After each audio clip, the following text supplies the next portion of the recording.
Good morning. God bless you all for showing up on this snowy day. My task today is simple.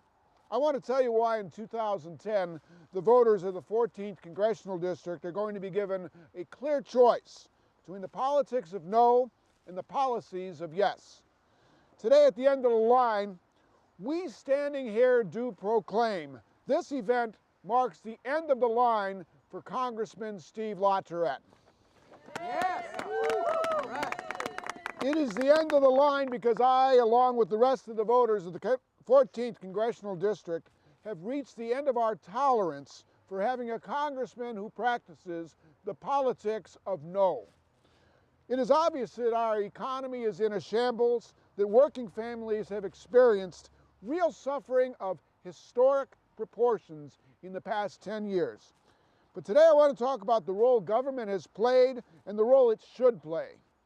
As Teddy Kennedy said, it is the difference between seeing the way things are and asking why, and seeing the way things should be and asking why not.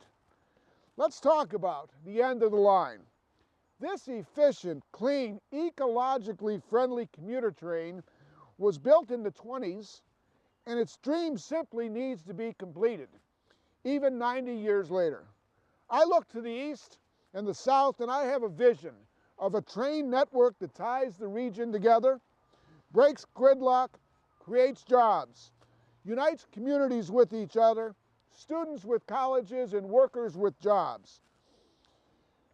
You know, people in the 14th Congressional District, if you think about Stowe, Mentor, Solon, Ashtabula, have but one choice when it comes to their transportation needs. Spend $10 a day for gas, $10 a day for parking, and 10 hours a week behind the wheel of your car, or stay home.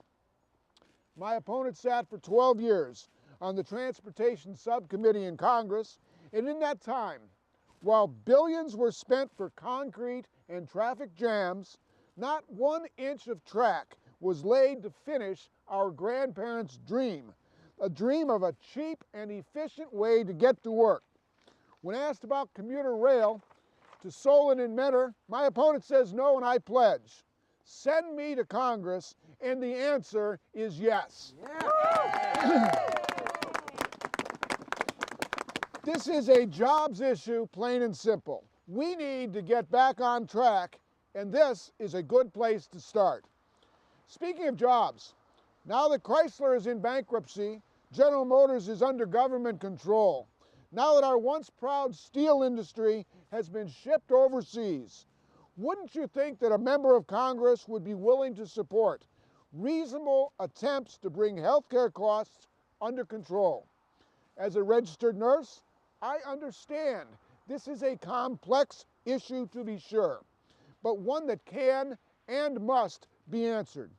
Our government currently takes care of the health care of all poor people and all old people with no questions asked.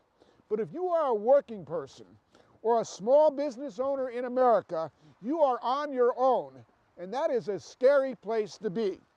As I said, the voters of Northeast Ohio, once and for all, will have a clear choice on this issue. When it comes to universal health care access, my opponent is a no, and I am an enthusiastic yes. Yes. All right. And lastly, let's talk about government and the banks. It should be readily apparent that government does not and should not create jobs. The role of government is to create a climate where jobs can flourish. That's why I feel so strongly about mass transit as a jobs issue and about universal health care as a jobs issue. But no issue demonstrates the difference between myself and my opponent more eloquently than banking. As a member of the Financial Services Subcommittee, my opponent voted to deregulate the banks, and now we are all paying the price to the tune of billions of dollars. Bankers collected billions in profits and bonuses, and now neighborhoods sit vacant as a testament to the folly of no when it comes to regulating banks. Once again, the voters of Ohio will have a clear opportunity when it comes to firm but fair regulation of banks. Once again, my opponent will be a no, and I will be an enthusiastic yes. And there you have it. Send Bill O'Neill to Congress, and two things will happen instantly. The politics of no will end, and the policies of yes will put us back on track. Thank you.